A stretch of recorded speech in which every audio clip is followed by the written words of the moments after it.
Welcome to this ESI Africa interview. Today I'm in conversation with Mr. Cletus Nyachowe, who is the Chief Executive Officer of ZESA Group in Zimbabwe. Mr. Nyachowe, welcome. Thank you very much. Awesome. So I just wanted to get a very good complexion of the landscape in Zimbabwe. What is the makeup of the power sector? What is happening? So at the moment, currently, we have got our sources of power supply from large thermal. We've got a thermal power station at Wange in 2 stages. Let me say 3 stages. Units 1 to 6 that were installed in the 80s. And then 7 and 8 installed some 3 years ago. So that provides just over 50% of our generation. And we've got a large hydro driven by water from Kariba Dam that we share between ourselves, Zimbabwe and Zambia. We are also driving the deployment of renewable energy in the form of solar. We've got a number of IPPs that have come in, and also a number of captive power plants that are solar or thermal.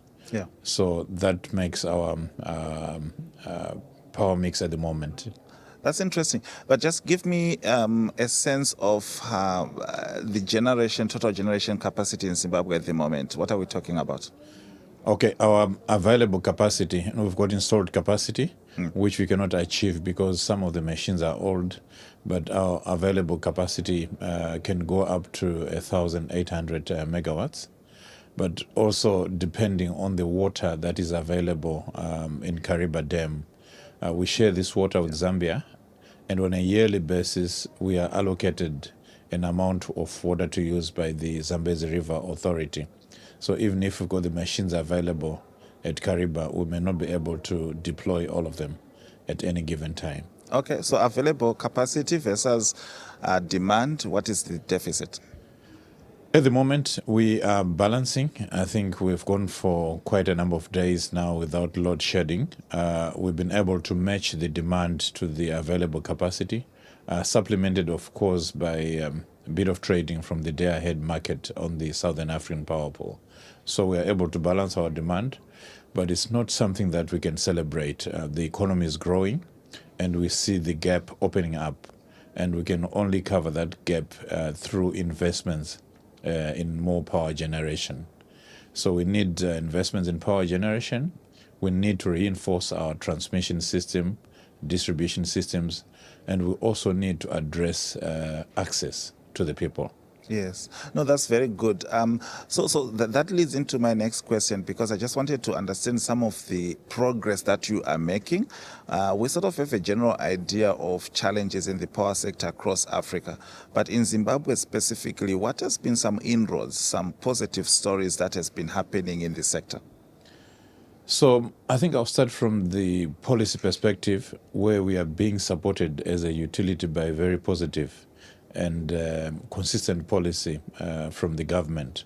The first thing is that we've now secured a cost-reflective tariff, which was awarded by the regulator in December 2023, and that has seen our revenue collection improve.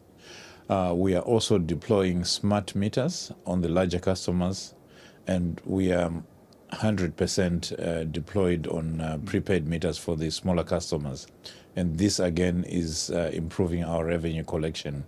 Obviously, with improved revenue collections, we are then able to redeploy these cash flows into new investments.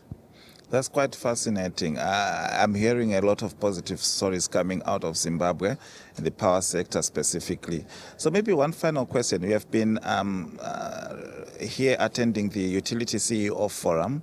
What are some of the broader challenges that you have heard from other CEOs attending affecting the power sector in Africa?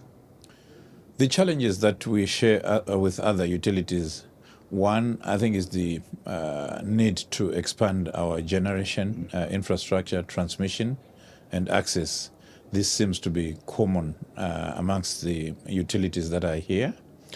The need to strengthen transmission systems and integrate regionally so that we can facilitate trade amongst ourselves. So it's a common issue that we are facing, and it's an area that we are getting assistance from the Southern African Power Pool in terms of coordinating projects that integrate countries. And raising capital for transmission, I think, is a common theme. The difficulties that we are encountering, to the extent that most of the utilities are now looking at inviting private sector in the form of concessions, where they come in, build a line, operate, and then send it back to the utility after some agreed time period. Yeah. So this seems to be an emerging common approach that is being adopted. Access is also a big problem, and the financing of access programs. In Zimbabwe, we've got a large number of customers that are yet to be connected in urban areas and in the rural areas.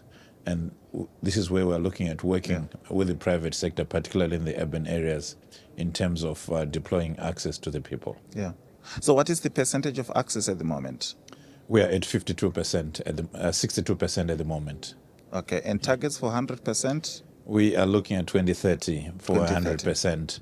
But what it means is that we need to work 10 times faster than what we've been doing. And obviously that requires a lot more capital. But we are rolling out strategies to achieve the 2030 target. So if you were president of Africa for a day, how would you change some of these challenges? Very interesting question, but I think what I would look at is integrating regional trade. I think trading between ourselves so that we can keep value inside Africa. And then also ensure that we value add our minerals and other products. Then also localize production of some of the materials used in the electricity value chain. Awesome. Thank you very much. It was a pleasure to talk to you, man. I really enjoyed your insights, and we look forward to doing this some other time as well. Thanks very much, Medesi. So if you enjoyed this interview, please just like and reshare it and share with your network as well. And all your dreams will come true, provided they include watching YouTube videos on ESI Africa.